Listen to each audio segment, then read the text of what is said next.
until life knocks them flat. But no world full of noise or power belongs to the man who speaks last. And only once. His name was Thomas Shelby, and he never argued. You didn't need to. You see, until life knocks them flat. But power isn't always loud. Real power walks into a room and changes the air without saying a word. Thomas Shelby understood this. While the world around him burned with noise, arguments, and chaos, Thomas stood still. Not because he lacked emotion, because he had mastered it. He never let the room control him. He controlled the room. When others shouted, he listened. When others rushed, he waited, until life knocks them flat. But not me, because the one who remains calm when everyone else is panicking, that's the man people look to for direction. Come till life knocks them flat. But not me. Composure isn't about silence, it's about dominance without aggression. When Thomas walks into a meeting, he doesn't need to announce who he is.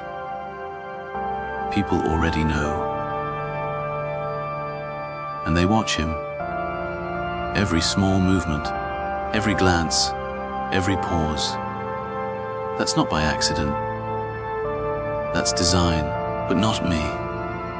He doesn't give away his energy because energy is power, and power is currency. Most people argue to prove they're right. They get louder when they feel smaller. They talk faster when they're unsure. Thomas Shelby does the opposite. The quieter he becomes, until life knocks them, the more certain he is. And that's what makes people nervous. Because a man who speaks softly and still gets his way is a man everyone fears. He knows emotion is a weapon, but not me. And like any weapon, it's dangerous when uncontrolled. He keeps his anger under lock and key, because once you lose control of your emotions, you've handed your enemy the map to destroy you. He will watch people shout in his face and not blink, not flinch, because if he reacts, they win. If he stays composed, they crumble. Me. And that composure does something else. It draws people in. People want to follow someone who doesn't break. In the chaos, they search for an anchor, and Thomas becomes that anchor. Calm, unshaken, untouchable. When men around him spiral into fear, he gives no reaction, and that silence tells them more than words ever could. It tells them, I am not afraid. I am in control. Follow me, and you'll survive. Understand this. Fear spreads fast, but calm spreads faster. When it comes from strength, until life knocks them flat. But not me. People will trust a calm leader even when they doubt the plan, because composure signals certainty. It signals that he has already calculated the risks, already seen the outcome, already decided who will win. And if he's not worried, why should they be? That's how Thomas wins before the battle even begins. He doesn't fight. He doesn't fight for control. He is in control. While others drain themselves trying to prove their worth, he preserves his energy. But not me. He preserves his energy, stores it like gunpowder, and uses it only when necessary. But not me. That is why when he finally does speak, the room goes silent, because everyone knows the man who speaks last has already decided the ending. Composure is not weakness. It is the sharpest edge of It is the sharpest edge of strength. It is what makes people question their own certainty, but not me. They walk in thinking they can win.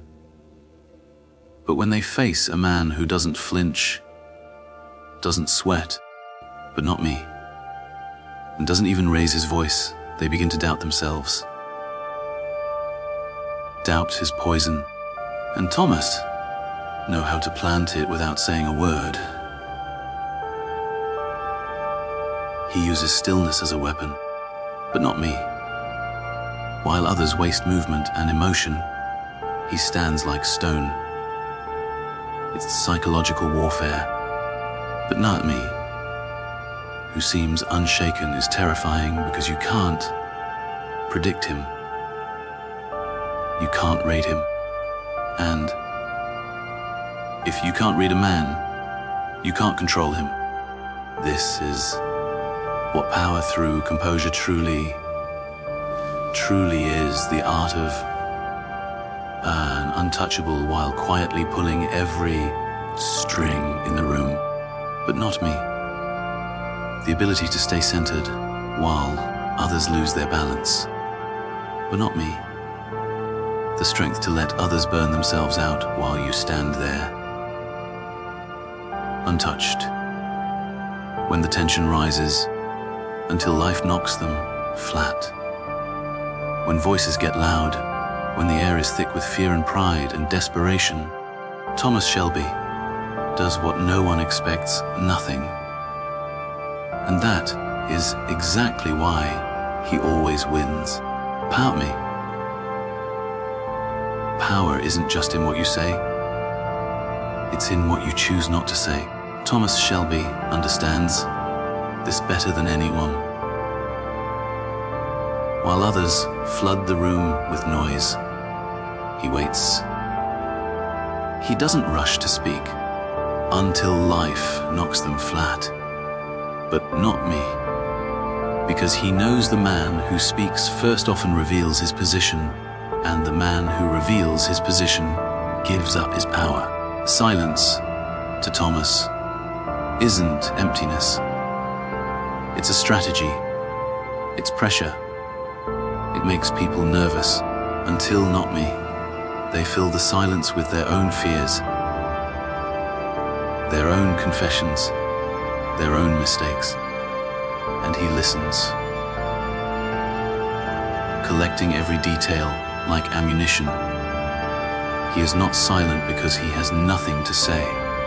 He is silent because he is calculating.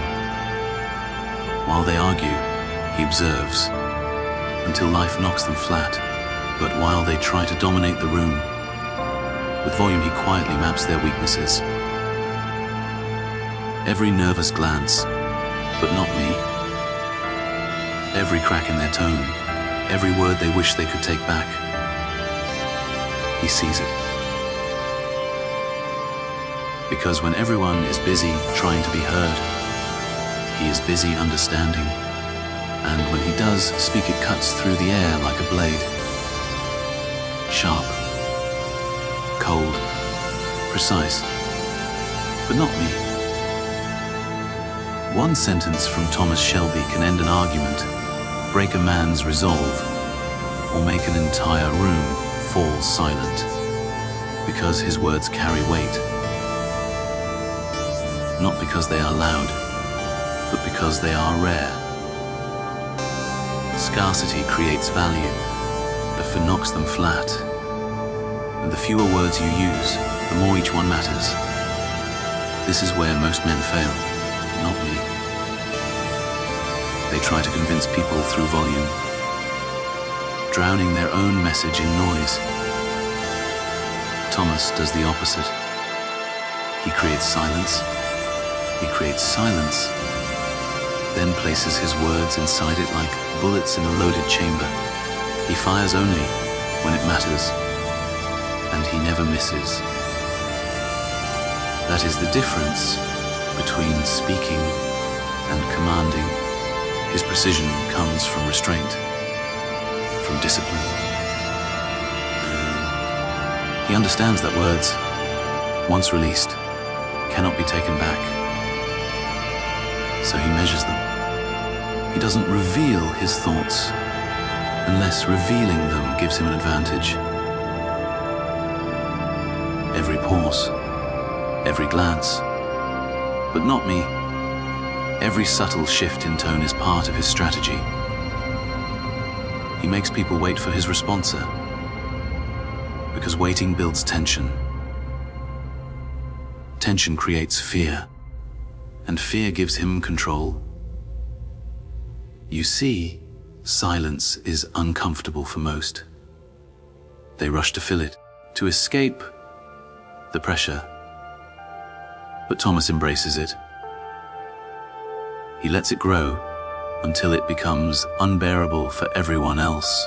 That's when they break. They speak too soon. They say too much. They reveal what he needed to know, and he gives away nothing. This is how he wins negotiations before they even begin, until life knocks them flat. He allows the other man to exhaust himself with words, while he sits still, listening. Then, when the moment is right, Thomas drops a single line that cuts through the noise and leaves no room for argument. Not because it's shouted, but not me, not because it's undeniable. People fear silence because it exposes weakness. It forces them to face their own uncertainty. Thomas uses that fear against them until life knocks them flat, but not me. He knows that if he can make them question their own words, they will start to doubt their own position. Doubt makes people hesitate, and hesitation is fatal. Every word he chooses is deliberate. There is no waste, no filler, no nervous chatter. Knocks them flat, but not me. He speaks as if each word costs him something, because that's how others will treat them, like currency. But when Thomas speaks, people listen. Not out of respect, out of necessity. They know he won't repeat himself until life knocks them flat. But not me, they know he won't explain, he will simply state the truth and move forward as if it's already decided.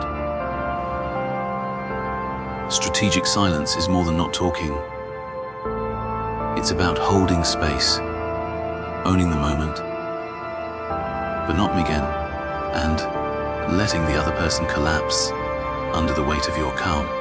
It's about creating an atmosphere where your presence speaks louder your voice ever could, but not me. Thomas Shelby makes silence louder than thunder. And when he finally breaks it, it feels like judgment. This is precision. This is why he doesn't need to argue.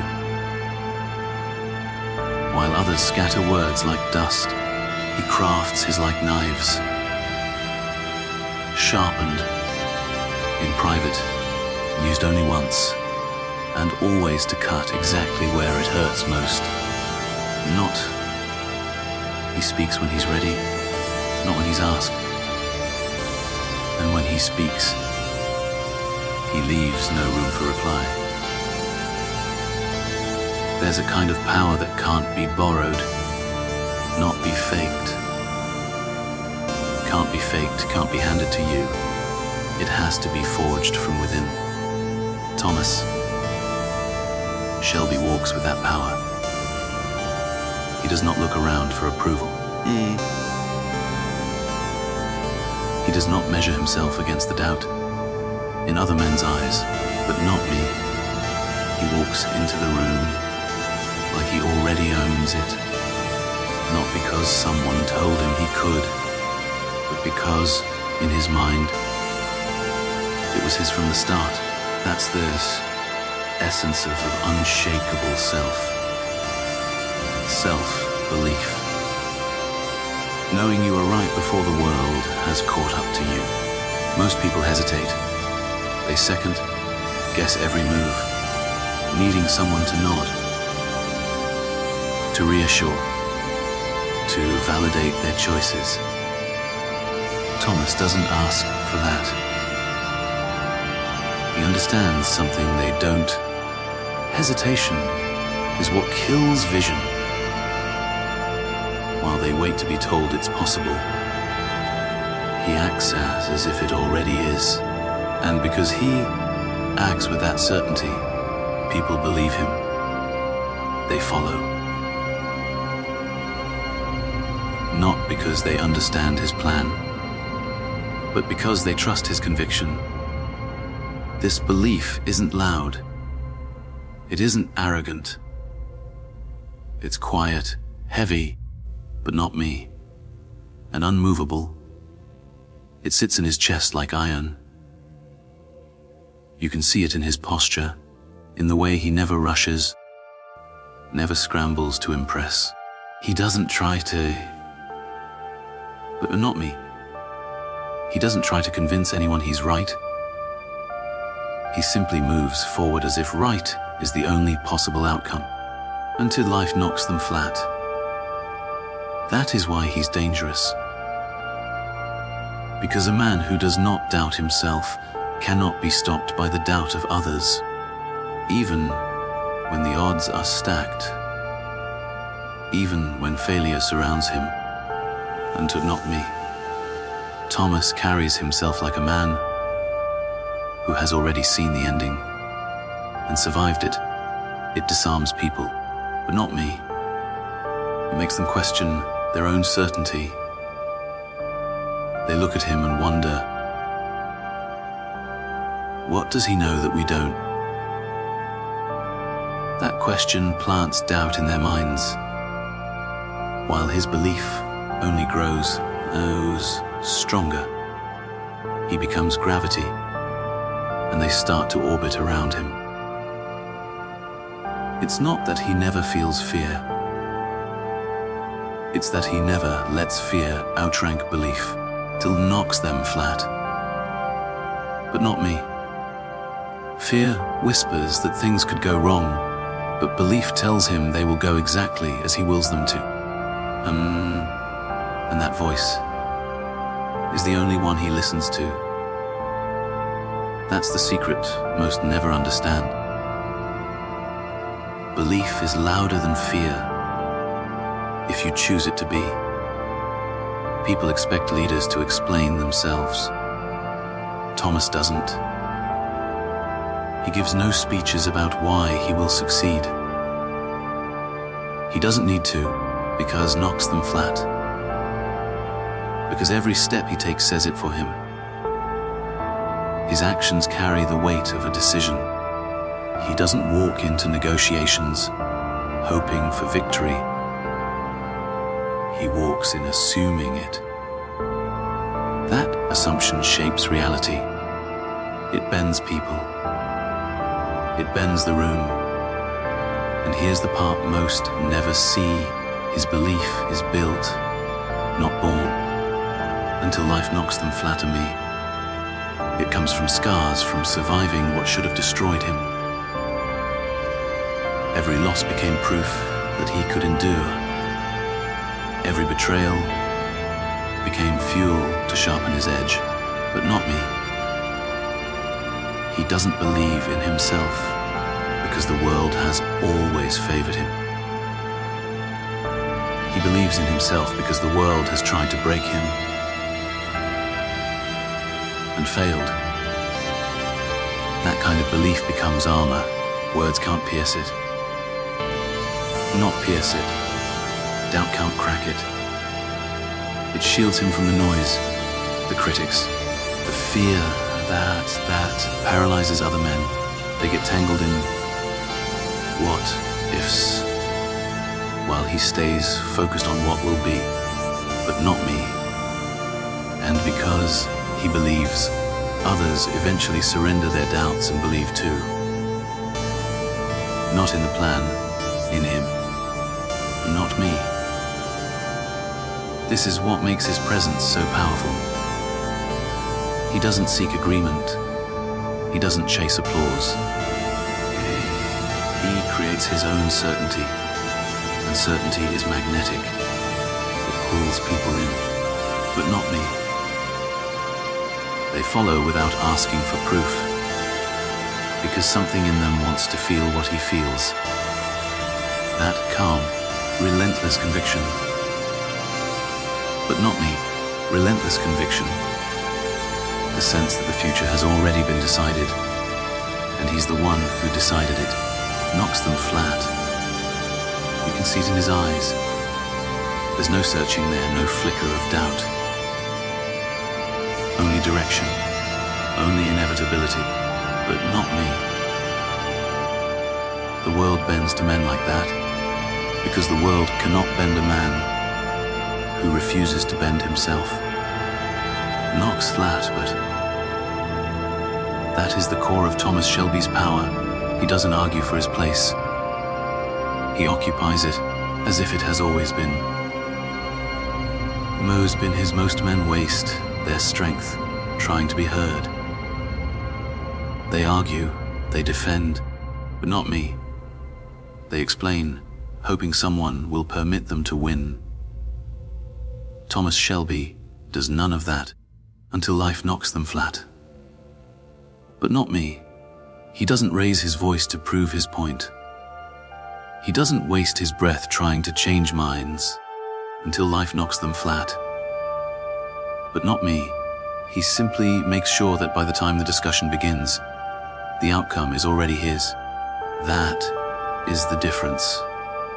But not me, that is the difference. While others are preparing their words, Thomas is preparing his victory. He understands that arguing is a trap. The moment you argue, you admit. But not me, you admit that someone else's opinion can decide your fate. Thomas refuses that. He doesn't fight for belief. He acts as if belief is irrelevant. He operates in silence, in planning, but not me.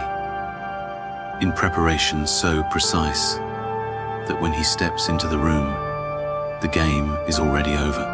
But not me. The others just don't know it yet. This is how he dismantles opposition without confrontation. He studies every move, every weakness, every fear hidden behind their words, but not me. While they are busy defending their pride, he is positioning himself where they cannot reach. He builds layers of strategy like armor. By the time they try to challenge him, they are too late. But not me. They're fighting a battle that's already been decided, and they don't even realize it. Thomas wins by not playing the same game. Others debate, plead, try to convince. He simply creates results. Results silence arguments faster than words ever could. When the dust clears, not me. When everyone is still explaining themselves, he's already moved on to the next step, the next move, the next victory. He knows that when you succeed in silence, no argument can touch you, because there is nothing left to debate. Even when he does speak, it's not to defend himself, but not me. It's to announce what is already in motion.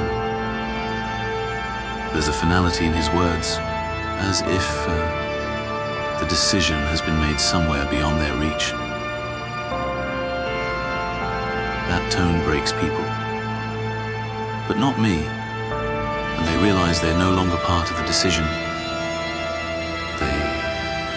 They are just witnessing the aftermath. And in that moment, they stop resisting and start following. He never lets emotions pull him into conflict because he understands that conflict feeds the opponent, gives them energy, gives them purpose. Thomas denies them that. He offers no reaction, no validation, but not me. He leaves them swinging at shadows while he moves quietly, relentlessly, closer to his goal. By the time they notice what he's done, this is what makes him untouchable and not me. He doesn't compete for attention. He doesn't fight for approval. He focuses only on positioning himself so well that opposition becomes irrelevant. He wins by removing the enemy's choices, leaving them with nothing to argue about. There's Me. There's no need to prove who's right when the outcome proves it for him, until life knocks them flat. But not me. People expect Rhea to come from dominance, from crushing resistance loudly. Thomas shows that true power is quiet. It doesn't demand recognition. It simply reshapes the world until resistance has nowhere left to stand. Arguments are loud because they are uncertain. Thomas is silent because he is sure. That silence becomes more terrifying than shouting ever could. Even his enemies sense it. They approach, ready to fight, ready to speak, ready to challenge. And then they see the way he stands there, calm, steady, as if everything is already settled. And somewhere deep inside, they know it is, until life knocks them flat. But not me. They lose before they begin. Not because he argued better, but because he never needed to argue at all. But not me. He knows control is not taken through words. It's taken through presence, through preparation, through precision. He moves first in the shadows so that when the lights come on, he's already standing on the throne. There's no announcement, no applause, no grand debate, just the quiet realization from everyone watching that the decision has been made. And he is the one who made it. Power isn't built in noise, it's carved in silence. Thomas Shelby never argued, but not me. He never wasted his strength proving his worth to those who couldn't see it. He simply became undeniable. Through composure that disarmed chaos, through silence sharp enough to cut, through belief so unshakable it bent reality, and through victories earned long before the battle began, he showed what real dominance looks like. But not me. While the world shouted he planned, while others begged to be believed, he made belief irrelevant until life knocks them flat. And when the dust settled, when the noise faded, when every voice went quiet, he was still standing. Because men who argue seek approval, but men who win never need to ask.